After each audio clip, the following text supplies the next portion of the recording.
केन्दुझर जिलार आराध्य देवी माँ तारिणीकर आज हूँ आषाढ़ी पर्व। घटगाँव माँ तारिणीकर आज पालित होती आषाढ़ी पर्व।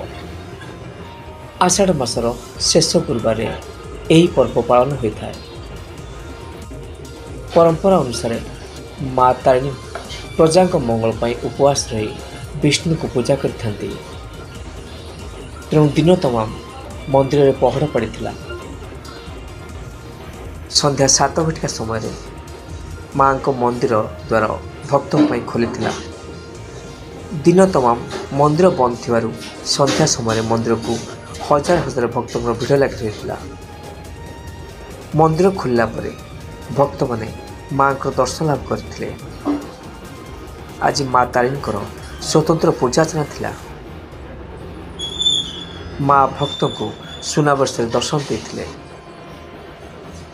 केन्दुझर जिले में माँ तारिणीकर आषाढ़ी पर्व चाषी मान बेस गुरुत्व बहन करें। वर्षा दिन प्रारंभ में यही पर्व पालन होता बेले यही दिन घट अंचल 22 खंड मौसर चाषी भाई मान भल चाष होगापी माँ को निकट में पूजार्चना करते। केन्दुझर घटगाँव लक्ष्मीकांत त्रिपाठी रिपोर्ट समाज टीवी।